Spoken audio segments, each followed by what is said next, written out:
Our stories are brilliant. We are resilient. Our stories are brilliant.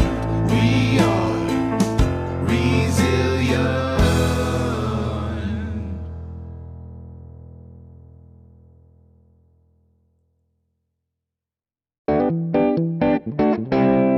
Hi, resilient listeners. I'm so excited today. I have the creators of the Dash of Life podcast with me, Stefania and Laura. And I get to learn all about their mission and their podcast and get to learn to know them and talk to them today. And I'm so thrilled. So thank you guys so much for coming on the show. Thanks for having us. Thanks for having us. So can you give our listeners a really quick, and I don't care which of you does it. You might have one person who is like the person that who gives your elevator speech. Give me your podcast in a nutshell. Should we say the line, Stefania? Yeah, I think we should. Between birth and death, there is a dash. Life stories that inspire. That's our tagline. Perfect. Good to have one. That's great. I love that. And it's nice because it allows you some flexibility to talk about a bunch of things that you want to talk about. I just think it encapsulates really like the basis of where the idea kind of lies, and then everything else gets like elaborated on from there, it's just a nice starting point, I think. So my friend Brooke Davis, she wrote a book called Lost and Found. And in the book, there's a 7-year-old girl who at one point in the book ends up in a cemetery, and she's looking at a tombstone, and she wonders to herself, why are the birth date and the death date so big? Surely the dash in the middle should be like the biggest, brightest, most amazing part of the tombstone, because that represents the person's life. And I thought that was really cool. And then in general, I have a tendency to get really excited about biographies or people that I've learned about, and have a couple of glasses of wine at a party and just sort of like corner somebody and just chat their ear off about that particular person or that particular period in history. And I thought that might make a cool podcast. And I think it does so far.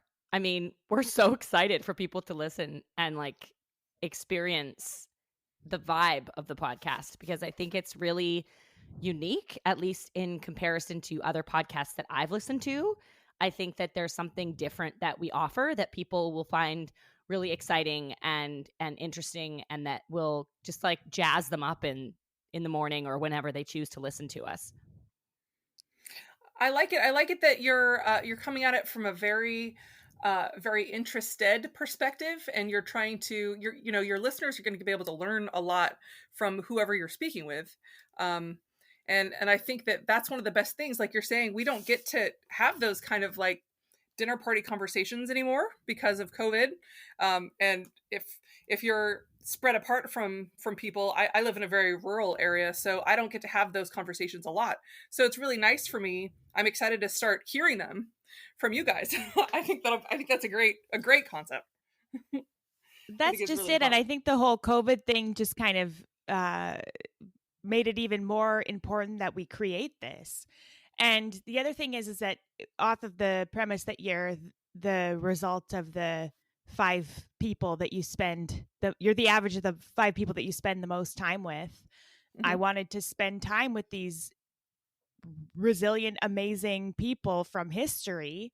And all of the people that we covered have passed away. So it's kind of an interesting perspective from that point as well. We get to see what they did with that dash. Oh, that's great. So it's all different kinds of characters from history. How did you choose who to cover? Well, Laura kind of had a sort of master list at the beginning of probably, I'd say at least like 70 or 80 options of people, just like people that she had just kind of like knew that she wanted to cover, or people that we knew were historical figures. And then we kind of both decided that we also wanted to make sure that we had a really diverse kind of snapshot of the people, like throughout history. So in season 1, we're actually super pleased at the amount of like women that we have, for example. Mhm.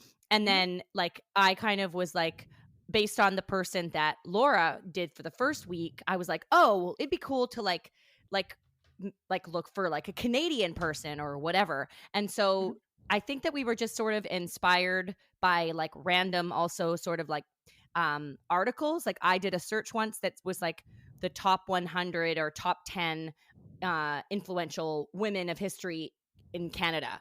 And then I kind of added that to the list. And like we just kind of throughout, I think even maybe intended to do somebody else. And then through that person, we're like inspired to do someone that was in conjunction with them who was a little bit lesser known. And that was really exciting to get to bring forward people that people really don't know about and that we didn't even really know that we needed to know about. And it was like, how do we not know about this person? So like, obviously we'll at times cover things, people like Martin Luther King that are super prominent figures who most people know. But then there's that like one person over here in the corner that was like Canadian or that was from Trinidad or that was from wherever, where like we generally don't know about this person because they're not in like the mainstream of society. Oh, that's fun. I like that because I wrote I wrote a couple of books about women's history of the United States, and one of them I wrote about my state. I live in Oregon, and similarly, it was great for me. There's all these incredible figures in women's history that you don't necessarily know. That like the first female fighter pilot was a Japanese American from Oregon, and that's fantastic. Yeah. People should know that. And like, why do we not know that? Yeah, totally. You know, stuff like like how that. does that get lost in the mix? Right. Yeah. Yeah. So which of you guys both have to have a favorite, I bet. Which is your favorite person that you have spoken about in your first season? That's so hard. It's I so know. hard because I think I kind of started with an idea of people that I wanted to cover in the first place, because originally I was going to try and do it by myself, and I'm so glad that didn't work out. Me too. But then after like hearing some of Stefania's stories, and so Stefania would come to the table with these people that I didn't know anything about, and then after she told the story, the next couple of days I'm like talking to everybody that I know, like, oh, did you know about this person? Did you know that this happened and this happened and this happened? And then so I get really excited about the people that Stefania covers. And I think vice versa, because we just learn these new things and then get super excited about it and then want to tell everybody else, which is what we're hoping that the listeners will get when they listen to the podcast as well. But and we're also super aware, I think, of the fact that we are telling biographical stories that may not be 100% like on point. We might mess up as far as the historical references or dates or times or names, and that we can't possibly cover someone's life. If say they passed away when they were 85, we can't possibly cover like every important thing that they did in their life in 40 minutes of speaking, which is I think our goal generally, to have each episode, the actual story, be about 40 minutes.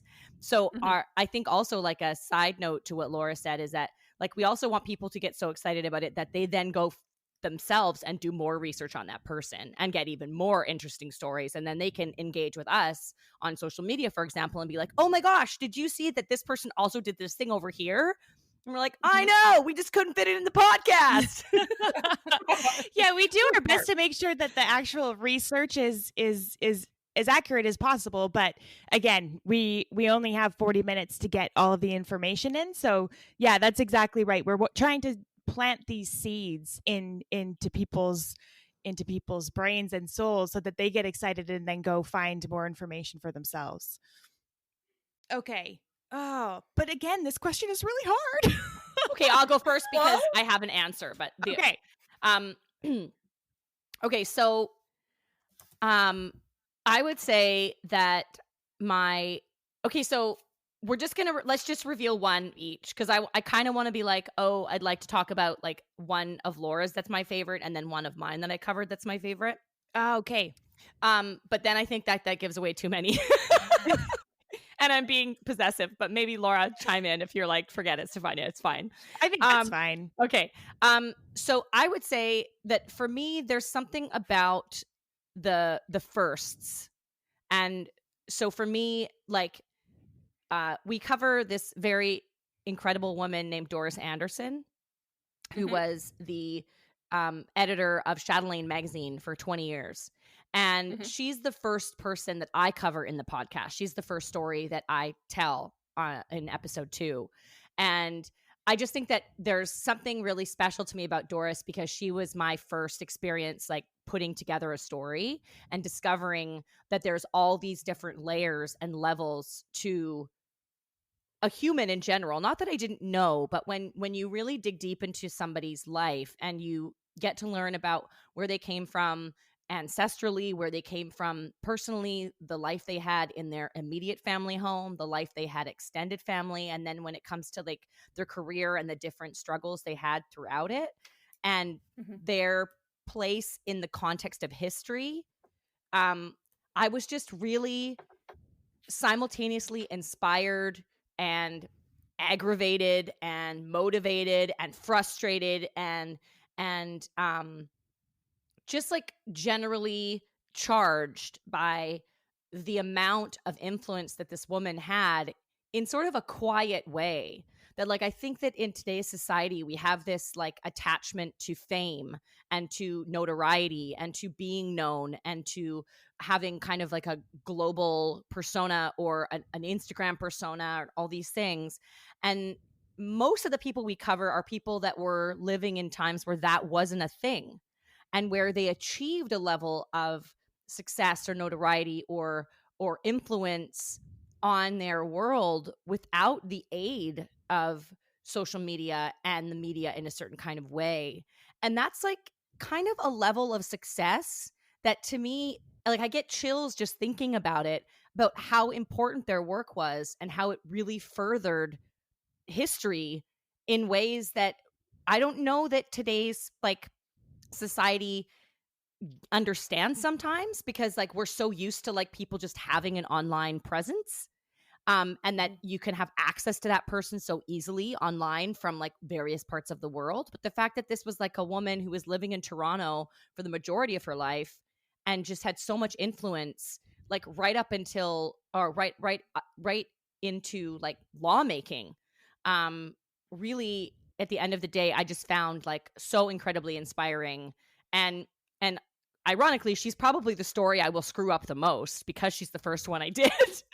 but I have like this like soft spot in my heart for her. And also because of Laura's reaction to hearing that story, I think it's also like a really special thing for me too, because Laura really brought me into the podcast. I've always felt like I really wanted to make her proud. So I feel like I made her proud with Doris. And so that just like makes me feel really good. And this person, I just think, is someone that now I really like look up to and aspire to emulate. And that's really cool. Oh, I can't wait. Oh, she's so, and for people like me, it's interesting. I feel like I'm fairly well educated, but there aren't a lot of well-known Canadians. So it's really great for me to hear that. I really want to, I know a lot about those people from my area, but I want to know so much more. So I'm very excited. How about yours, Laura? Cool. Very cool. My favorite one that I did, oh God, I was so like intrigued by Stefania's answer that I wasn't thinking about my own answer.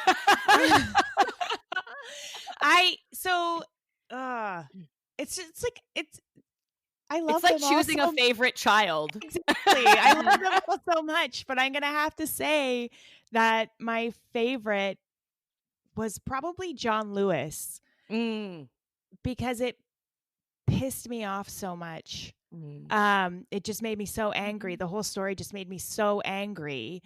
But his place in that story and his character and his resilience and his just poise and courage, and it was just so incredibly inspiring.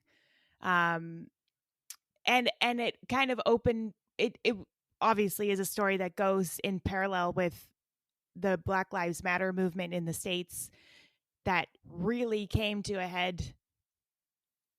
It's been an issue obviously for a very long time, but it's really came to a head in terms of sort of like white allyship, or there's been a surgence of white allyship since May of this year with the murder of George Floyd. And so I just thought it was, as a Canadian, a very interesting story, because I had to dig back deeper because I was reading all these things that I didn't understand in the story. So I didn't really understand what Jim Crow law so I had to go back and figure out what Jim Crow law was, and kind of figure out like how all of these laws were laid out to put John Lewis in the position that he was when he came along and he wanted to go to university. So I had to learn all of that stuff to be able to understand the rest of the story. So it was a big education for me. And then I'm actually half American. My mom's from Indiana. And then talking to my mom about it, and because I learned, that when segregation was deemed unconstitutional, and then the Little Rock 7 in 1957, or Little Rock 9, sorry. 1957. And then I thought, oh, well, my mom was born in 1957, so surely she never went to a segregated school. And then I was talking to her about it, and she was like, no, my school didn't get desegregated until 1968. And I was like, what is going on? And so, yeah, it was a really interesting education for myself. And then him as John Lewis as a human being is just a really excellent example of how to be a human, I think. Exceptional. Oh yeah, incredible story. Oh, I'm looking forward to that too. I think, and I think that having a different perspective, it's interesting, because to me that's something I grew up, Jim Crow laws and the like. I'm from the Northwest, but I still knew about that from my family. So I think having your perspective on it gives you more of a broader look at the whole story. So I think that'll be a fantastically well told one. It sounds like it'll be wonderful. And Jennifer, that was probably one of the biggest challenges when we were telling these stories and creating them, because there were so many opportunities for us to provide extra information about a social movement that was happening at the time, or things like Jim Crow laws. And then it was like, okay, but we have to just stick to the story, because otherwise we're going to be telling 4-hour stories. So we have to kind of be like, we're not going to go into detail about that. If people want to, they can. And then if maybe at a later date we choose to like do a little mini-sode that just covers that topic, that's kind of our way of being able to attempt to kind of penetrate those ideas. But that at some points we both just got so enraptured by the context of some of these people and the importance that the context had on their lives, and the influence that it really had on the decisions they made on a day-to-day basis, that it was hard to be like, well, but we kind of need to say that. Like, what do we do? It was so hard. And we both got really carried away with some, and then we had to take a step back and be like, okay, this is going to take us forever to edit. So let's go back to the drawing board and kind of figure it out again. Oh, man. And but Laura's primarily been doing most of the sound editing. God bless her. And there was one day I remember we had a conversation about like, she's like, okay, so there's this thing that you say. So like, first of all, are you okay to reveal that?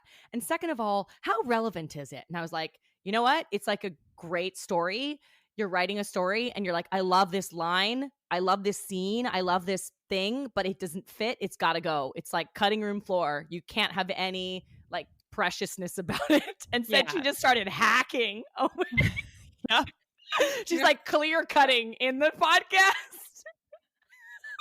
Oh no. I think that we're just really cognizant of the fact Yeah, Yes. I would imagine so. Yeah. And it's just like you're really conscious of the fact that these listeners are spending their time with you. And I just want to make it the most valuable, the most bang for their buck, provide the most value in the 40 minutes as possible so that they get a clear idea of the story. And if they're excited about it, then they can go find out more. Mm-hmm. Oh, that's a great standpoint. So to circle back a little bit, let's tell the listeners something about both of you, where a little bit about your background and how you guys met and how it worked out better to be together rather than apart, Laura. Oh, okay. Sure. So I have a environmental health and safety consulting company. That's sort of my job. And then I'm also an artist. I'm a painter. And I met this lovely man who played George Harrison in a Beatles cover band, which was just perfect for me.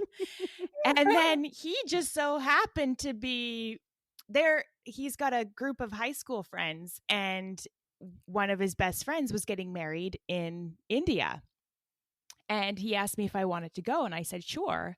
And then one of his other buddies, Mark, was bringing this beautiful Italian woman as his plus one. And part of the deal for going to this wedding was that we had to learn this like Bollywood style dance, flash mob dance, to do as part of the ceremony. And so Stefania and I actually met as respective plus ones for this wedding and learning how to do this dance. Oh my gosh. It was pretty amazing. And there's actually, we've posted the video of us doing the dance at the wedding in India on our website and on our Instagram.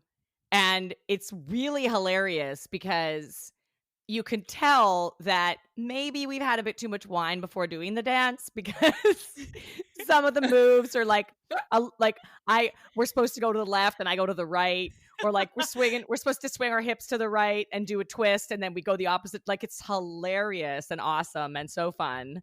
Dancing is not my forte, but it was really fun. Well, and none of us are really dancers. I mean, I'm an actress, actually. That's my trade art. I'm an actress in film and TV, and I also have a theater production company, Dream of Passion Productions. And the friend that brought me to India, Mark, he's also my co-producer he was my co-producer on a project we had to cancel because of COVID. But it was, yeah. So in spite of the fact that I'm an actress, dancing choreography is very different from just being a good dancer in general. And so I think we had a really good time, like, rehearsing and everything. And I also remember having some insecurities around, because I was like, kind of, because Mark and I are just friends and everybody else was there as couples. And I constantly kept thinking, like, oh my God, these people hate me. They wish I wasn't coming to India. Like, just like, oh, no. Who is this girl? She's nuts. But Laura and I really hit it off, and Mike noticed that. And like, down to the point where at one point we were at the wedding in India and the bar hadn't opened yet, and we had kind of arrived to the hall earlier than other people, and then finally the bar opened, and I like ran over to find Laura, and she wasn't there. And I was like, Mike, where's Laura? And he's like, the she's bar's in the open. bathroom. And I'm like, the bar's open. So then Laura comes back from the bathroom, and Mike's like, you have to find Stefania. And I did, and we had a great time. So yeah, and like we said earlier, like, Laura, it was because of that connection that when Laura was attempting to do the podcast on her own, and she was sort of using Mike as a sounding board, when they sort of talked about the show, Mike was like, you need to get someone like Stefania. Or he actually said, he's like, you need to get Stefania or someone like Stefania, but you need to get Stefania to like do this with you, kind of thing. And then it was funny because we had another friend who had met Stefania and Mark and then looked them up on the internet because they're so awesome and wanted to know more. And then she said to my friend, "Oh, Mark and Stefania have a podcast together." But she saw the information for the play that they were producing, not a podcast. So then I asked Stefania, I was like, "Oh, do you and Mark have a podcast?" And she said, "No." And I said, "Well, do you want to have a podcast with me?" So it was like a perfect segue moment for me to ask her. It was like a wedding proposal, Oh. really. She basically got down on one knee. Pretty much, with a bottle of rosé. Yeah. A couple of bottles of rosé and then later a little bit of white.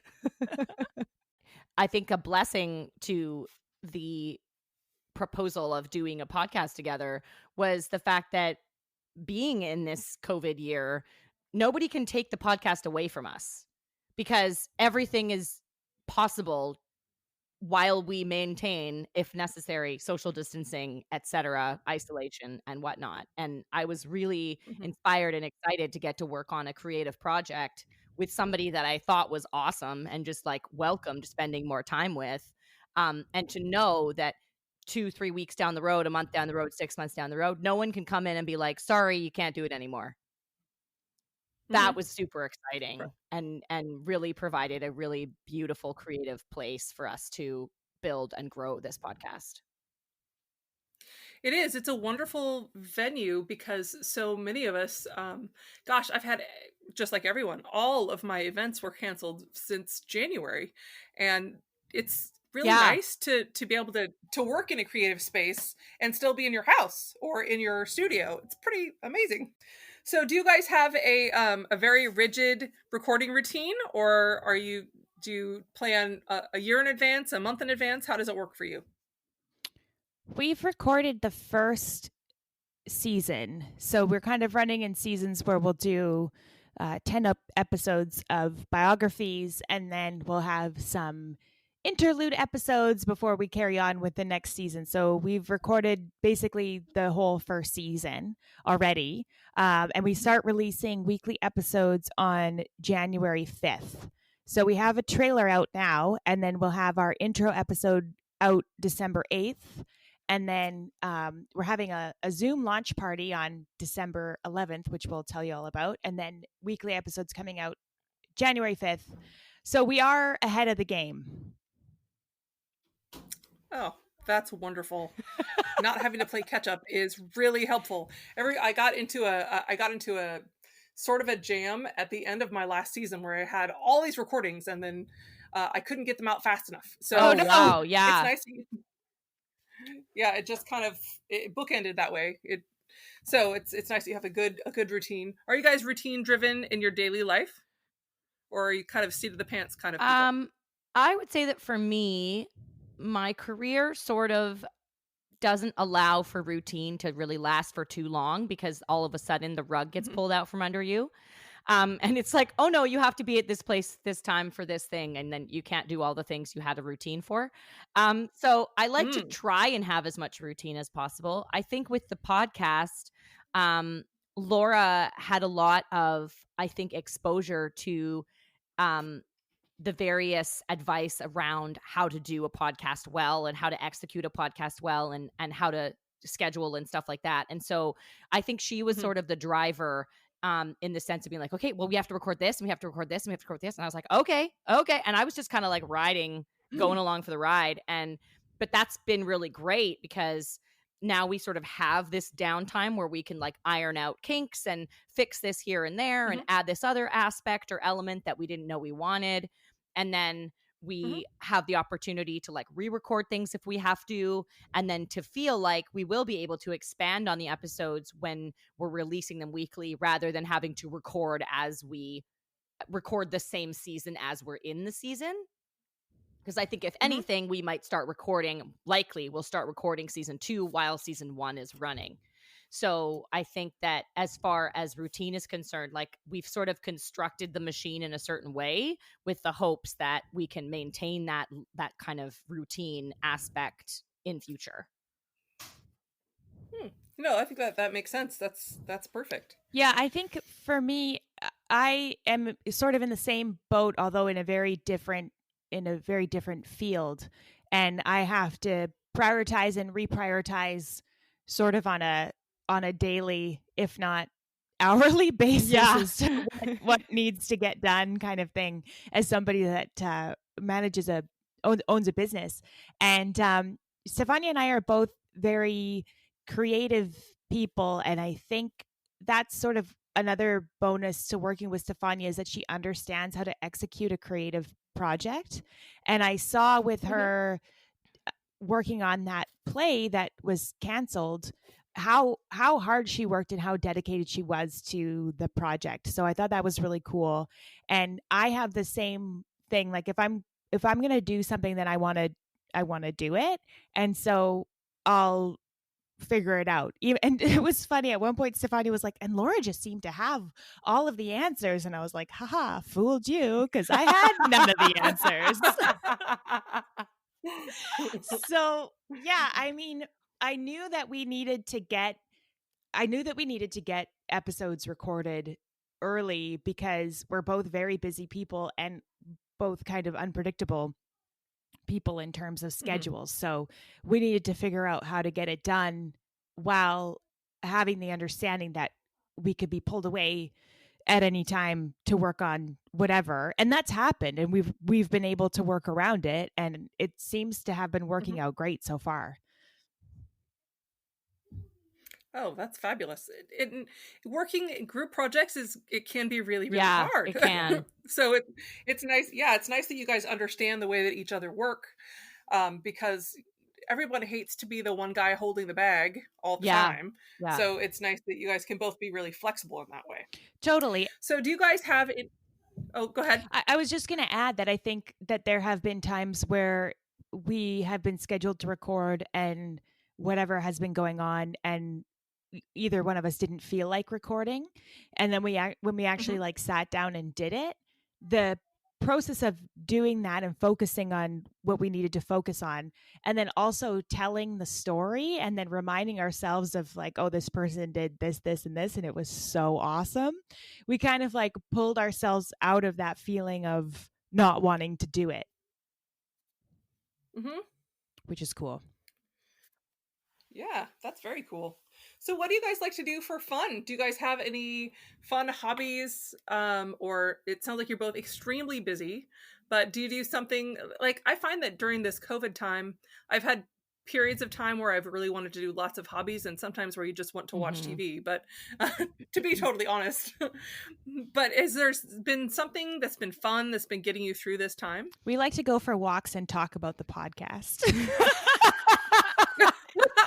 So working, this is different. This is always an interesting question for me. And there's actually like an Instagram live that Laura and I did where this question came up. And every time people ask me about hobbies, I actually feel like I have heart palpitations, because as an actor, I feel like you never really have time to commit to hobbies, because like I said earlier, you could commit to something and then you have to cancel all the time. Like it happens all the time. And I actually think that like Murphy's Law, like I think that Murphy has it in for actors, because it's like the second you plan a vacation, you book a job. The second you have a wedding to go to, you book a job. And you're constantly having to make these like really challenging kind of moral decisions on what's more important to you. Like you're constantly having to reevaluate what you value in life. It's quite exhausting at times. And I find that with hobbies, it has to be something that like can be dropped or picked up occasionally here and there, but you can't like commit to being on like the Urban Rec volleyball team weekly, because you're not going to make it to 12 of the 15 games. But what was really beautiful is that during COVID, Laura started doing these paint nights with her paint company. And her and I kept trying to like join the actual paint night and be part of the group paint night, but it never worked out for whatever reason. And then Laura and I just like personally painted together, like one-on-one doing Instagram. And I had this idea to paint these like paintings that would bring love into my life. And I painted a series of essentially animals who are necking. and there's birds, and then there's 2 lions, and then there's 2 dolphins. So it's become this like triad or triptych of paintings that are now like on my wall. And I guess like for me, like painting sort of became a bit of a hobby during like the official lockdown of COVID time. And it was also like a really wonderful time for like Laura and I to get to spend some like one-on-one time together and get to know each other even better, which could be partially why Laura felt so comfortable like asking me to come on board for the podcast, because we'd had those like really intimate long period hangouts that we hadn't really had, I don't think, for a long time, if we had them ever really. Yeah, And no, I don't think so. yeah, so that was like a really beautiful experience that like came out of COVID and then sort of potentially led the energy to the podcast. What about you, Laura? Do you have any? It sounds like you also have a hard time finding time for a hobby. I think that the whole genesis of this podcast is that I learn something and then I get obsessed with it, and then that it takes over my life, and then it's not a hobby anymore. It's just Yeah. Yeah. So like I guess I play guitar and sing a little bit, which is fun. And then I paddleboard. I feel like those are the two things that I'm like, but even still, like even with guitar, I'm like, oh, I got to get way better. And I find challenges, and then I'm like, okay, I got to do this kind of thing. And I don't know if that's healthy or what, but that's kind of what I do. But it has been busy for me during COVID as an artist. It's kind of been a real blessing, because it's like, oh, I don't have to go out. Great. I'm just going to sit here and work on my paintings. And I started a paint night thing in January. So I've been teaching other people how to paint, and I did some murals earlier in the year and stuff. So that really takes up a lot of my time. And then, yeah, so that's not a really great answer to your question. I'm sorry. We're not great at the hobby question. But to add to that, I'd like to say that I think that in a way, the fact that these kind of passions become hobbies has made the execution of the podcast like exponentially easier, in the sense that like Laura does the podcast artwork as well for our weekly episodes. She'll be doing the podcast artwork and has done a lot of it already. And then the Dash of Life theme song, she composed it, like her partner Mike essentially composed it and put it together. And at first it was just Laura and Mike singing on it, because that was before I came on board. And then the other day we recorded a new version where my voice is in it too. So we were even like able to come up with the music for the podcast. And so there's all these things and skills that we've each brought to the table from our various hobbies, like me from like producing, which isn't really a hobby, is more of like a side job, but where we gained these skills from these other aspects, and then we're able to bring them in to the podcast creation, like right down to like knowing how to use MailChimp and having Laura's skills on that with like mailing lists, because I can never figure that stuff out. But like, so like being able to keep it all in house and not have to essentially outsource a lot of the stuff that maybe people who didn't have those kind of skills or hobbies or whatnot, they kind of have to. And so that was like really made it so real so quickly, I think, that we were just like able to make shit happen in house. Oh, I think that's great. It's kind of like you're using your skill sets, and it's meshing perfectly, and it's working out very well. It's funny because hearing Stefania say that, as you pick that out when you're covering the people that we cover in the podcast stories, is that they don't know why they picked up this hobby. It just kind of interested them, or they don't know why they kind of went down this path. It was just an interesting thing for them to do. And then lo and behold, these skills kind of built on each other, and then life happened and they were able to figure things out or make things better through using these different skill sets that they just kind of picked up along the way. It's really interesting. It is, and it's funny to think about how, maybe we're called to that for a reason, or maybe it was an accident, or who knows. But I'm glad it's working for you guys. It seems like your skill sets are very complementary, and And it seems like you guys have I love the perspectives that you have for your show. I'm so excited about it. Oh, thanks. Thank you. I thank you guys so much for coming to talk to me today. I very much look forward to the show, and I wish you all Thank the you so success. much. Thank you so much, Jennifer.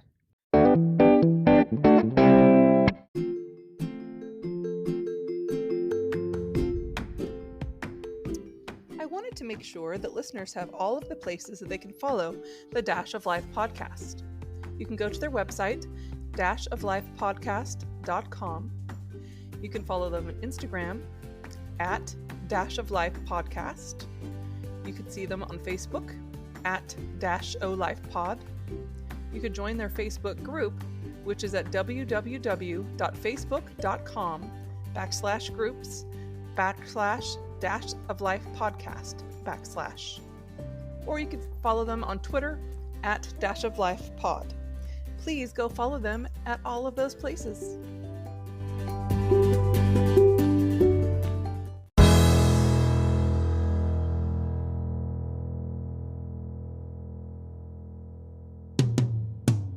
Sometimes we have to start over.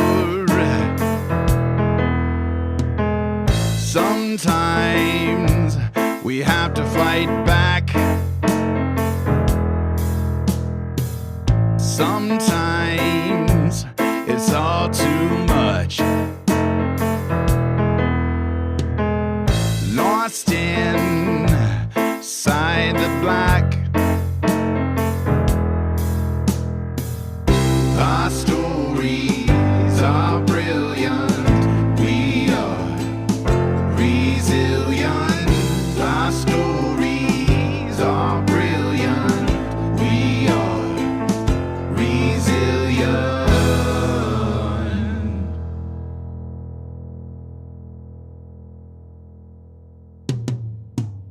Sometimes we need to lift the voices of those who've overcome and expose the ones that made the choices to stay and fight, not run. Our stories are brilliant.